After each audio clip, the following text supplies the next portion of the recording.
Hello दोस्तों, स्वागत है आपका अपने चैनल भारतीय ज्ञान सागर में। और आज हम बात करने वाले हैं एक बहुत ही उम्दा पल की। जो उम्दा पल है वो आपको पता है कि कल क्या है। कल है 23 अगस्त 2024 और ये ऐतिहासिक दिन साबित होने वाला है उन बच्चों के लिए जो 2-3 सालों से बेसब्री से इंतजार कर रहे थे यूपी पुलिस कांस्टेबल एग्जाम के लिए। तो यूपी पुलिस कांस्टेबल एग्जाम का वो अंतिम पल आ चुका है। कहावत कही गई है एक कि यही रात अंतिम, यही रात भारी। उस घड़ी की आ गई है अब बारी। तो ज्यादा कुछ इंतजार मत करिएगा। और जिन लोगों को मैं कुछ गाइडेंस दे रहा हूँ, अगर वो अच्छी लगती है तो आप उनको फॉलो भी करिएगा। आगे आने वाले जिनका भी एग्जाम है, तो कल का जिसका भी जो भी एग्जाम हो रहा है उसको देखते हुए ही आगे बढ़े वो लोग। उनके लिए बहुत ही बेनिफिशियल होगा कल का रिव्यू। तो सबसे बड़ी बात यह है कि अब हम क्या करें। हमारा जो एग्जाम जिनका भी कल है, कुछ लोग रास्ते में होंगे, अभी सफर कर रहे होंगे जिनका सुबह मीटिंग में है, और कुछ लोग शायद जिनका पास में पड़ रहा हो वो कल निकलेंगे सुबह मॉर्निंग में, ठीक है ना। आप लोग अच्छा यही होगा कि सेंटर पर जिनका अब पड़ेगा 23 के बाद, वो टाइम से एक दिन पहले पहुंचे। जैसे आपका एग्जाम कल है तो आप आज वहां पर पहुंच चुके हो अब तक, यानी लेट नाइट ना पहुंचे वहां पे। पहले पहुंच जाएं आराम से दिन में। जो भी रस है उसको क्रॉस करते हुए भीड़ भाड़ को आराम से कहीं रुकने का एक स्थान बना ले, वहां रुकें। रिलैक्स करें, दिमाग को भी रिलैक्स करें, बॉडी को भी रिलैक्स करें, आराम से शांति से सोएं। घबराहट नाम की किसी प्रकार की चीज मत रखिएगा अपने दिलो दिमाग में, ठीक है ना। करना क्या है आपको, ना ही अब पढ़ने की बारी है ना ही अब पढ़ना है आपको। करना कुछ नहीं है, दिमाग को स्ट्रेस से बिल्कुल फ्री रखना है। जब आप यहाँ से जाएं तो आप विशेष तौर पे दो बातों का याद रखें।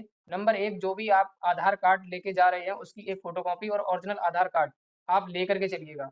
क्योंकि जहां आप जा रहे हो, सोच रहे हो अगर वहां से एडमिट कार्ड निकलवा लेंगे या वहां से आधार कार्ड की फोटोकॉपी करा लेंगे, तो ऐसा होगा असंभव। क्योंकि भारत सरकार की, उत्तर प्रदेश गवर्नमेंट की तरफ से ये नोटिफिकेशन जारी किया गया है कि जहां भी एग्जाम सेंटर है उसके आसपास की इंटरनेट सारी सुविधाएं बंद रहेंगी। यानी किसी से आदान प्रदान नहीं हो सकता ऑनलाइन। और वहां पर जब ऑनलाइन नहीं होगा आदान प्रदान, तो इन दुकानों को भी बंद करा दिया जाएगा। तो आप कोई भी फोटोकॉपी जैसी चीज को नहीं करा सकते हो वहाँ पे सेंटर के पास में। तो इसलिए अपने घर से निकलने से पहले ये सब चीजें करा कर ही निकलें। आप जिन्होंने, आशा करता हूँ 23 तारीख वालों तो सभी कैंडिडेट ने कर ही लिया होगा, जो आगे वाले हैं वो विशेष ध्यान रखें इस चीज का।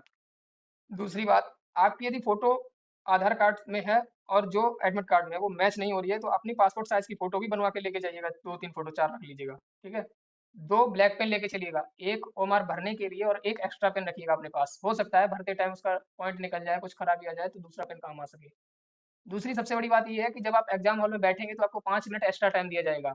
5 मिनट, उस एक्स्ट्रा टाइम में आपको ओमार शीट भरने की प्रैक्टिस आपको हो चुकी होगी घर पे, अगर आप प्रैक्टिस करते रहे। नहीं हुई तो आप उस 5 मिनट को ध्यान में रखिएगा कि या 5 मिनट आपको ओमार भरने के लिए दिए। एक्स्ट्रा जो 2 घंटे का टाइम आपको मिला है उसको सिर्फ पेपर सॉल्व करने में ही लगाइएगा, ठीक है ना।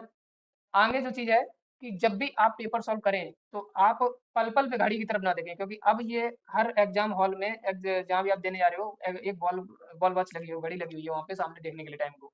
2 घंटे का जो टाइम है वो एकदम हड़बड़ाहट में ना गुजारें। आपको एक पोर्शन करना है, करने के बाद दूसरा करना है। टाइम को भी उसी बीच में देख लो, हाँ ठीक है इतना काफी है, अगला भी करना है, बस इतना। ज्यादा लोड लेके नहीं, क्योंकि घड़ी लगी है, हो सकता है वापस हो सामने। टाइम भाग रहा है, टाइम भाग रहा है, क्वेश्चन भी भाग रहे हैं, जल्दी जल्दी जल्दी जल्दी के चक्कर में सही वाले भी गलत कर बैठो, ठीक है ना। अटेम्प्ट क्या रखना है ये भी सुनो। अटेम्प्ट का कोई फिक्स नहीं है, क्योंकि इस दिन का जो अटेम्प्ट रहेगा और इस दिन का अटेम्प्ट रहेगा उसमें बहुत ही वेरिएबल देखना पड़ेगा, उतार चढ़ाव देखने को मिलेगा। हो सकता है कि ये पेपर सरल फंस जाए, ये कठिन हो जाए, या ये कठिन हो ये सरल फंस जाए, ठीक है ना। तो आपको अटेम्प्ट अपने हिसाब से करना है। अगर आपको लग रहा है कि हिंदी में आपको क्वेश्चन आपको सारे के सारे आ रहे हैं, तो आप ये मत सोचो कि गलती हो जाएगी, नहीं करो अटेम्प्ट। जो भी आपको समझ में आ रहा है इसका आंसर ये सही है, उसको अटेम्प्ट करिएगा, ठीक है ना। क्योंकि आप दिमाग से लगाइएगा कि 1/4 की माइनस मार्किंग है, 1/4। अगर आपने 8 क्वेश्चन गलत कर दिए, 8, ठीक है, और 2 क्वेश्चन सही कर लिए, 2 क्वेश्चन सही कर दिए और 8 गलत कर दिए, ये गलत कर दिए, यानी आपका टोटल जो रेशियो निकलेगा वो कितना आएगा, 0, 0 मार्क्स।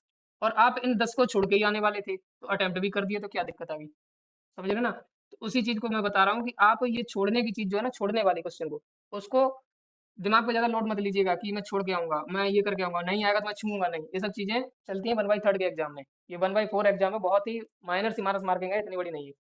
क्वेश्चन कौन से छोड़ने हैं आपको, जो पढ़ते ही आपको समझ में आ जाए कि ये मुझे कुछ समझ ही में नहीं आ रहा है, ठीक है ना, उस क्वेश्चन को आप दिमाग में मत रखिएगा, छोड़ दो।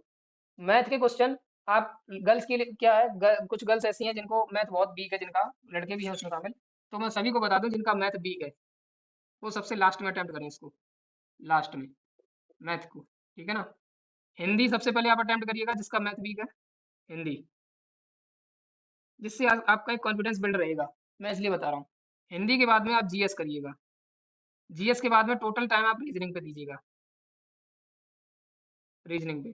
जब आप ये तीनों पोर्शन कर लें, तब आप इसकी तरफ जाएं बाद में, यानी फर्स्ट, सेकेंड, थर्ड, फोर्थ, ठीक है ना। जिनकी भी मैथ अच्छी है, यानी जिनको लगता है कि मैथ में 20 अगर क्वेश्चन आते हैं तो 20 को भी हिला सकते हैं, तो वो सबसे पहले मैथ को ही सॉल्व करें। इसके बाद में हिंदी को करें, हिंदी, रीजनिंग, जिसकी मैथ अच्छी है ऑब्वियसली इसकी रीजनिंग भी अच्छी हो सकती है। रीजनिंग के बाद तब वो जीएस करे, यानी जीएस सबसे लास्ट में करे वो।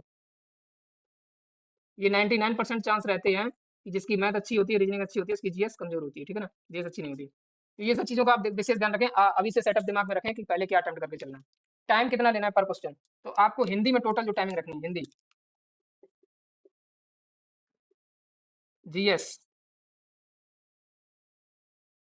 रीजनिंग, हिंदी के आपको 38 क्वेश्चन है, आपको 10 से 12 मिनट में अटेम्प्ट करने हैं ये, मोर देन 15 मिनट। जीएस में आपको सारे क्वेश्चन आएंगे नहीं, कुछ छोड़ने भी हैं, तो आप यहाँ पे 10 मिनट परफेक्ट है आपके लिए। रीजनिंग, आप अब इसमें से आपको 15 और 10 कितना हो गया, 25 बचा हुआ। रीजनिंग में जो टाइम है वो आपको देना है लगभग 1 घंटा। 1 घंटा आराम से, यानी 60 मिनट है, 55 क्वेश्चन है, आपको एक दो छोड़ने भी है, आराम से कर लोगे, यानी 1 घंटा 25 मिनट का टाइम हो गया। अब बची मैथ, मैथ में 15 से 20 क्वेश्चन होते हैं और शेष बचे हुए 35 मिनट में आप आराम से कर सकते हो, ठीक है ना। तो 35 मिनट, ये मिनट की बात कर रहे हैं हम यहाँ पर, ठीक है ना। तो इतना आप टाइम को सेटअप लेके चलिएगा और बड़े आराम से कर सकते हो। याद रखना कि पहले आपको क्या अटेम्प्ट करना है, अपनी कैपेबिलिटी के हिसाब से क्वेश्चन को अटेम्प्ट करिएगा, अपनी क्षमताओं के अनुसार पेपर अटेम्प्ट करिएगा, किसी के कहने पर मत आइएगा। मेरा काम आपको निर्देश करना था, जैसा निर्देश मैंने किया, आप अपने हिसाब से इस वीडियो को लीजिएगा, आपको जो सही लगता है, ठीक है ना, आपको जो सही लगे वो करिएगा।